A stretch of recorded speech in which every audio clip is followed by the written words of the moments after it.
I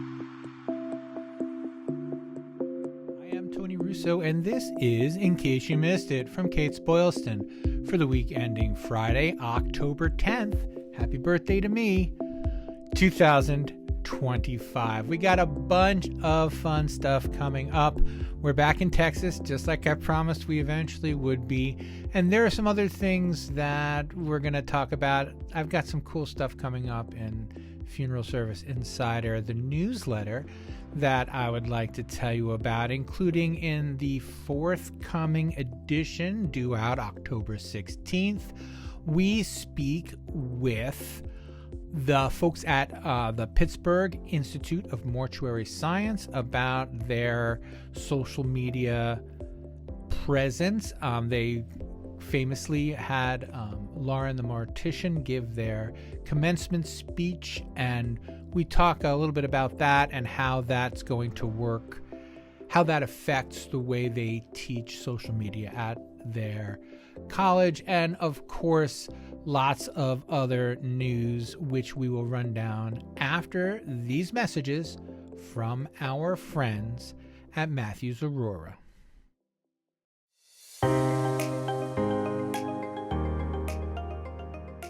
For more than 20 years, Matthews Aurora Funeral Solutions has been providing innovative technology to support funeral professionals and their families.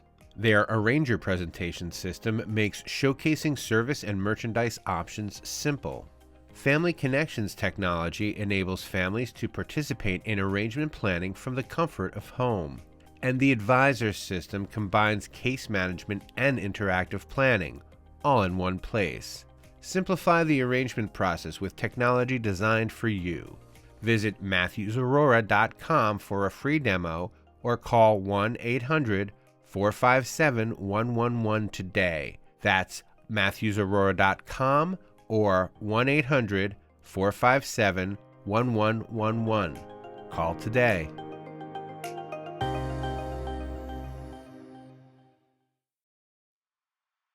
So the other feature that I want to point out that's going to be in the October 16th edition of Funeral Service Insider, the newsletter, is on Cincinnati's inaugural Before I Die festival, which is set to be held on Saturday, October 18th, 2025.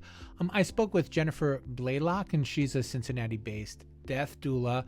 And the main thing that I wanted to talk about was just the idea of starting one of these, because there aren't many, although there are a couple. And I know that for a fact, the Gail Rubin has her Before I Die festival in Albuquerque, again, this week or next week. I believe it's October 15th in that area.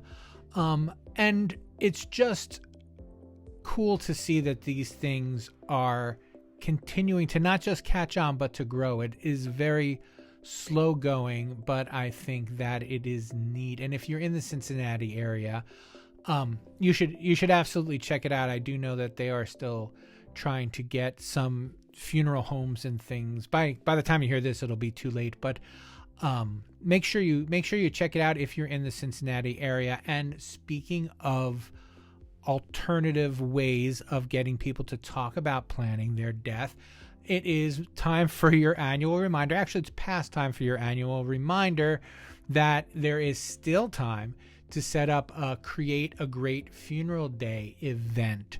I wrote a story about this last year, and actually I spoke with Gail Rubin about it because the woman who invented it, she was an attorney. Her name is Stephanie West Allen. She kind of backed away from it. She didn't like the name. She didn't like that she had named it Create a Great Funeral Day because she thought that it was too flippant. I don't agree, which is why I continue to suggest that you guys consider having it. It runs right around in the Halloween time. I think the official date is October 30th, so it is right before Halloween and Dia de las Muertas and All Saints Day and all of these kind of mortality-driven holidays.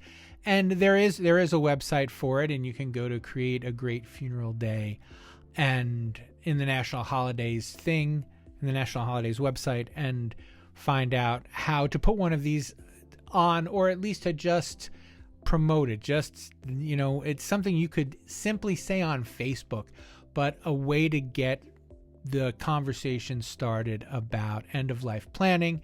It's a great opportunity, and the reason that I'm bringing it up in this kind of news section is because I did see that Jefferson Memorial Park in Pittsburgh has announced their big event for the Create a Great Funeral Day. So I know that it's going on out there, and I would love to see this spread the way that the whole Before I Die festival. I think it's neat that there's 1 week and then another week. So link to those things in the show notes. And we are back in Texas. I told you it wouldn't be long. We have 2 stories out of Texas. I'm going to try to kind of keep them manageable as any of these Texas stories can be. So the first is that Mission Park funeral chapels, cemeteries, and crematories, which is owned by Kristen and Dick Tips, who have been the subject of all sorts of controversy over the last few months, was victorious in an arbitration claim against them by a family who sought between $750,000 and $1 million for witnessing maggots coming out of their mother's mouth during a funeral. The funeral director offered to put something over the mouth to keep the maggots from coming out, and that was I guess insufficient from Melissa Braddock's point of view.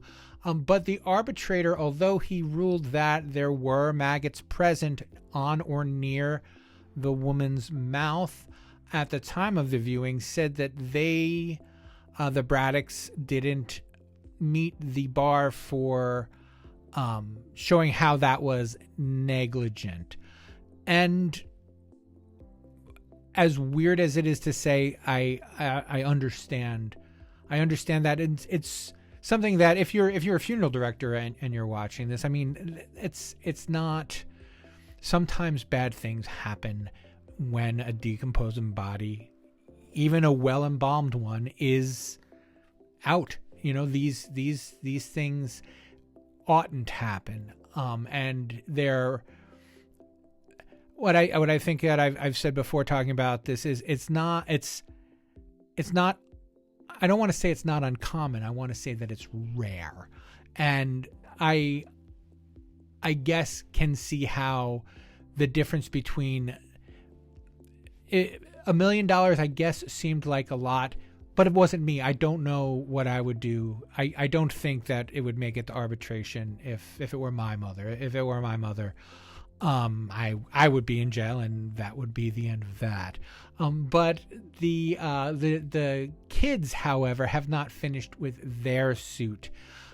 Zachary Moore and Cheyenne Weaver are continuing with their suit against them. Maybe they will provide more evidence, maybe they won't. But this was a welcome, I think, near miss for the folks at Mission Park who, and this is the thing, when you make this kind of mistake, there's never going to be an article that doesn't bring it up. And this story said that Mission Park was happy with the winning outcome, which is notable because the Tips family business has faced several other high-profile adverse legal entanglements in recent years, which is putting it mildly, and such to the point that, as we've reported here several times, Ms. Tips has actively lobbied to make it harder for families to sue when their funeral gets screwed up. And, I guess we will continue to report on that as it goes forward. But next up, there's a little bit of information that I don't have a link to. It's not quite insider information, but I have come across some documents that I would like to share with you from the Texas Funeral Service Commission. And so we've been reporting on I guess what we can only call now the crusade by the Texas Funeral Service Commission to keep Desiree Wilson from getting his funeral director license returned to him. Wilson served in the military and did his embalming work there. He also did embalming work during COVID in New York, and as such, when he returned home using the military experience as in lieu of his funeral embalming practicum, he took the funeral director the national test and the Texas test, and he passed them both and got his funeral director license from the Texas Funeral Service Commission and opened a funeral home and began serving families. And then in 2023, the Texas Funeral Service Commission, for no reason that we have been able to uncover, changed their mind and asked him to please return his license so that they could go under a different approval process. So he returned his license and they said, thank you. The approval process is now after working as a funeral home owner for the last year or so, you have to start at square one at mortuary school, which Wilson didn't think was fair. So he sued and he won. And that could have been the end of it, but it is not. So last month, we reported that the Texas courts had sided with him and had asked the Texas Funeral Service Commission to return this poor man's license to him. And this is what I love. I love the absolute arrogance of a government body that feels it is beyond the law, or behaves as if it feels it's beyond the law, I think is the right way to put it. Just so you know, I guess more than anything else, I've been trying to get in touch with these people for a very long time. There is no email address for the Texas Funeral Service Commission executive director.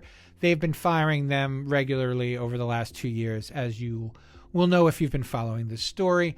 I sent some emails to their info. I sent some to their lawyer. I have had no luck. The website has been down for much of the week of October 7th and 8th is when I had trouble getting onto the website. I was able to get on the morning of October 9th to make one last push for any kind of comment. And of course, we do, if you know anyone on the commission and would like to tell them that I'm genuinely interested in their side of the story, I would love that. But I have not been able to get in contact with them. So what they did was they sent a note back to the judge and they said, we appreciate your opinion, but it's wrong. So what we would like for you to reverse your opinion so that we don't have to give this gentleman his funeral director license back. It called the judge's ruling a reversible mistake and said that that the judge had misinterpreted the relevant statutes. And the central position is that since he did not graduate from an accredited mortuary science program or approved equivalency, it's regarded as a non-license. Now, the approved equivalency is the problem because they said it was an approved equivalency, and then the Texas Funeral Service Commission, said it was an approved equivalency, and then changed their minds about what an approved equivalency meant for this particular person at this particular time. Again, we will continue to follow this story as it unfolds. There's no way to tell whether or not this man will ever get. I mean, by now he could have gone to and graduated mortuary school and then I guess done his practicum at his own funeral home under the auspices of his own employees, but I think it's probably not the point for him right now. So anyway, there is not a link to this in the show notes. This is a legal document that I was able to download, but I'm sure that I will continue to report on it, and when I have more information, some third-party information, if I'm ever able to talk to the Texas Funeral Service Commission, I will let you know. I am only half joking when I say the reason that October seems to be very doula heavy is because everyone else is getting ready for the big National Funeral Directors Convention, and it's hard to get people on the phone nowadays. But I have a couple of doula stories coming up, as I mentioned earlier, that I think are going to be worth reading, and I am really interested in the way that funeral directors and death doulas finds to work together going forward and hopefully become closer or more aligned for better family care. I bring this up because there was a story that I shared from Psychology Today where a physician is talking about his newest program to try and do a better job coordinating doctors with death doulas, because doctors aren't in the business of saying, okay, now it's time to think about dying. And not that they need to be, but maybe they could use a little help in that area, something beyond just prescribing hospice. And so I've been mentioning this story to pretty much anyone I've spoken with. I've done a couple of doula stories this week that will be out in the future, and in both in podcast form and in written form. And there's a similar movement I heard in New Jersey. And I mean, God bless anybody trying to do anything death care related in New Jersey. But there's also a physician in New Jersey trying this same thing. And so, a lot of times we talk about the continuum of care and getting on the continuum of care. And I just want to point out that as hospice and physicians and death doulas continue to work more closely together, I think it's going to be very important for funeral directors to make themselves part of that conversation. And I think that they're doing a good job, but I really want to point out that this is something that it's a matter of when and not if these different professions and industries have to find a way to coordinate. And it's happening as we speak. So when it's done happening, there's no need to be surprised. In case you missed it, From Kates-Boylston is a Kates-Boylston production. It was written and edited and videoed by me, Tony Russo. Please reach out if you have anything you want to know or need to know, or anything that you didn't like that I said, or anything that I said that was abjectly wrong. It won't be the first time, it won't be the last, and I love to hear the feedback. My email address is arusso@kbpublications.com. You can reach me there. If you have not subscribed to this show yet, I would love it if you did. Just follow the link to the show notes, and under that you will see the word follow. If you click on the button that says follow, it will bring you to a page with every conceivable podcatcher. Click on the one that looks like the one on your phone, and you will get our podcast when it comes out. We have one that comes out every other Monday. We have this In Case You Missed It, which comes out each Friday, and we have bonus episodes coming out on Wednesdays as appropriate. I think I have one coming out next in another week or so. So hopefully you'll get on that. Also, please check events.katesboylston.com. We have a webinar coming up. Not a webinar, excuse me. It is a virtual event, and it is on October 15th. It is the Funeral Technology Summit. We will be speaking with Cole Waybright about breaking silos, maximizing efficiency with integrated technology. And again, you can find the link to that in the show notes. I'll be hosting that one, so I look forward to seeing you there. And that will do me for this week. We will check in with you next time.